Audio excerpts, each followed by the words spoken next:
Imagine this. You're a soldier, an elite warrior in the US Army. You've trained for years, your rifle's cleaned, your squad is tight, you've got night vision, satellite comms, and body armor designed to stop bullets. But today, none of that matters. Because you're not fighting insurgents or terrorists, you're not storming compounds in the Middle East. You're in a pine forest, the sky turning red with smoke, and charging at you are a million screaming warriors with axes, shields, and fury in their eyes. No drones, no jets, no nukes, just you, your squad, and the US Army versus the entire Viking Age. Who wins?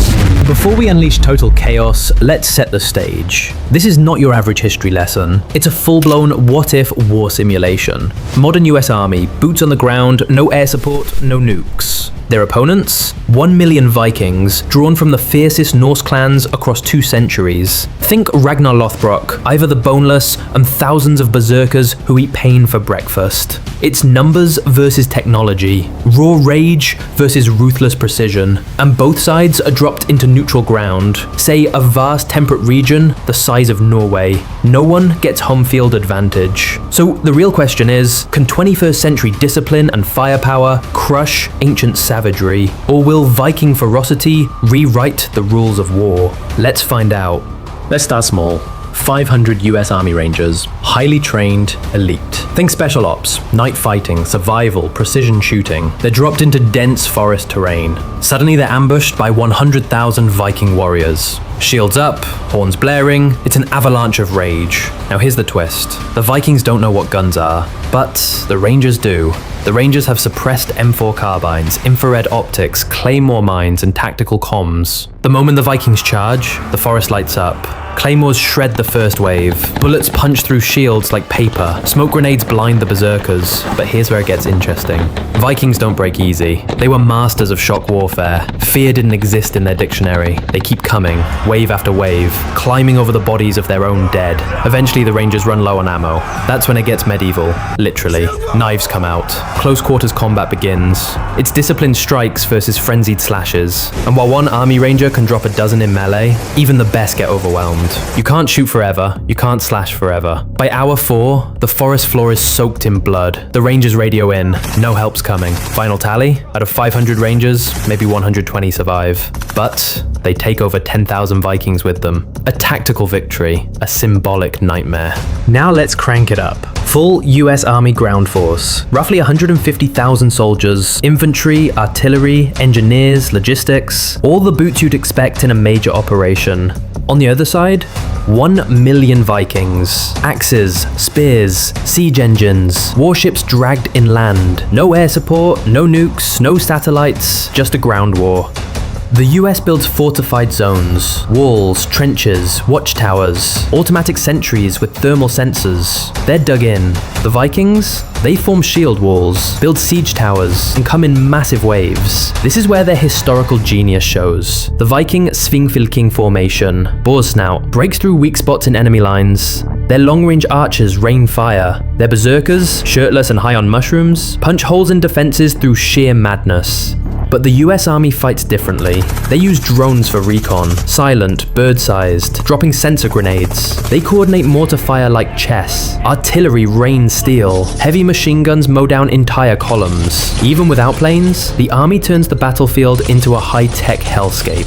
The Vikings are not dumb. They adapt. They flank at night. They use smoke and fire to obscure movement. They build tunnels. They launch burning ships as suicide bombs. By day 10, the ground is scorched. Tens of thousands are dead, but who's winning? It depends. The army holds strongholds, but they're stretched thin. Every lost soldier is hard to replace. The Vikings? They lose 10,000, and 10,000 more take their place. It's attrition versus efficiency, chaos versus control. Now, let's flip the script. Strip away the rifles, take away the tech. No Kevlar, no night vision, no bullets. Everyone fights with swords, shields, axes, bows. Suddenly, it's a level playing field. Here's what happens. The US soldiers, trained for modern warfare, must adapt. They've studied tactics, but not Viking-era weaponry. Their strength lies in discipline, fitness, and coordination. Vikings, on the other hand, are in their element. They've trained with swords since childhood. They know how to form shield walls, how to charge, when to break. So what do the soldiers do? They bring modern formation tactics to ancient weapons. Phalanx-style block movement, squad-based coordination, psychological warfare, decoys, traps, disinformation. Meanwhile, the Vikings bring unrelenting pressure, ambushes, raids, surprise charges under moonlight. Their berserkers disrupt formations, their commanders flank like wolves. The army suffers early on, high casualties from unfamiliar gear, but after weeks of fighting, they adapt. They study Viking weapons, build their own siege tools, and even start to fight like their enemies. In this version of the war, it's anyone's game. Both sides bleed, both sides learn. Victory comes down to leaders, morale, and grit. Now, zoom in. One US Army soldier, standard issue gear, combat knife, sidearm, M4. Versus one Viking berserker. No armor, just a giant axe and rage in his eyes. Who wins? On paper, it's a no-brainer. The soldier just needs one bullet, one clean shot, end of fight. But what if the gun jams? What if it's hand-to-hand? The Viking berserker is massive. He's on mushrooms, feels no pain, swings like a wrecking ball. The soldier is trained in modern close-quarters combat, strikes, grapples, kill zones, but he's not used to this kind of raw animal fury. The fight is brutal, fast, messy, but ultimately, skill beats chaos. Unless the berserker gets lucky, then it's lights out. Let's talk strategy. Vikings were not just rage machines. They were brilliant tacticians, masters of deception. They used feigned retreats to bait enemies. They burned villages to lure kings into traps. They navigated rivers no one else could, and built ships light enough to carry across land. The US Army, it runs on intel, drones, maps, supply chains, long-term campaigns, mission planning. If this war drags on, the army wins on patience.